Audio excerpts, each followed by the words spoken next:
سب سے پہلا گھر جو لوگوں کی عبادت کرنے کے لیے مقرر کیا گیا تھا وہی ہے جو مکے میں ہے، بابرکت اور جہان والوں کے لیے موجب ہدایت۔ اس میں کھلی ہوئی نشانیاں ہیں، جن میں سے ایک ابراہیم کے کھڑے ہونے کی جگہ ہے۔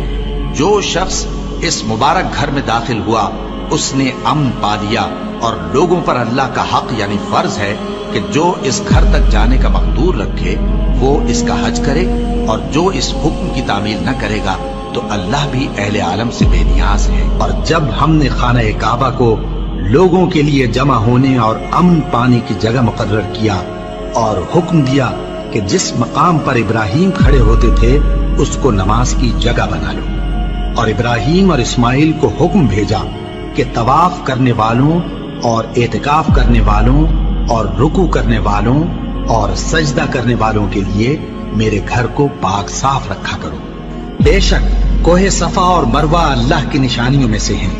تو جو شخص خانہ کعبہ کا حج یا عمرہ کرے اس پر کچھ گناہ نہیں کہ دونوں کے درمیان چکر لگائے،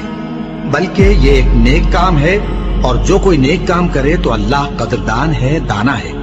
اور اللہ کی خوشنودی کے لیے حج اور عمرے کو پورا کرو، اور اگر راستے میں روک لیے جاؤ تو جیسی قربانی میسر ہو کر دو،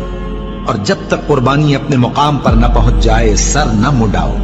اور اگر کوئی تم میں بیمار ہو یا اس کے سر میں کسی طرح کی تکلیف ہو تو اگر وہ سر منڈا لے تو اس کے بدلے روزے رکھے یا صدقہ دے یا قربانی کرے۔ پھر جب تکلیف دور ہو کر تم مطمئن ہو جاؤ تو جو تم میں حج کے وقت تک عمرے سے فائدہ اٹھانا چاہے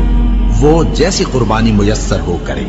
اور جس کو قربانی نہ ملے وہ 3 روزے ایام حج میں رکھے اور 7 جب واپس ہو۔ یہ پورے 10 ہوئے۔ یہ حکم اس شخص کے لیے ہے جس کے اہل و عیال مکے میں نہ رہتے ہوں۔ اور اللہ سے ڈرتے رہو اور جان رکھو کہ اللہ سخت عذاب دینے والا ہے۔ حج کے مہینے معین ہیں جو معلوم ہیں، تو جو شخص ان مہینوں میں حج کی نیت کر لے تو حج کے دنوں میں نہ عورتوں سے اختلاط کرے، نہ کوئی برا کام کرے اور نہ کسی سے جھگڑے، اور جو نیک کام تم کرو گے وہ اللہ کو معلوم ہو جائے گا۔ اور زاد راہ یعنی رستے کا خرچ ساتھ لے جاؤ، کیونکہ بہترین زاد راہ پرہیزگاری ہے۔ اور اے اہل عقل، مجھی سے ڈرتے رہو، اس کا تمہیں کچھ گناہ نہیں کہ حج کے دنوں میں بذریعہ تجارت اپنے پروردگار سے روزی طلب کرو۔ اور جب عرفات سے واپس ہونے لگو تو مشعر حرام یعنی مزدلفہ میں اللہ کا ذکر کرو، اور اس طرح ذکر کرو جس طرح اس نے تم کو سکھایا، اور اس سے پیشتر تم لوگ ان طریقوں سے محض ناواقف تھے۔ پھر جہاں سے اور لوگ واپس ہوں وہیں سے تم بھی واپس ہو، اور اللہ سے بخشش مانگو، بے شک اللہ بخشنے والا ہے، رحمت کرنے والا ہے۔ پھر جب حج کے تمام ارکان پورے کر چکو تو مینا میں اللہ کو یاد کرو جس طرح اپنے باپ دادا کو یاد کیا کرتے تھے، بلکہ اس سے بھی زیادہ۔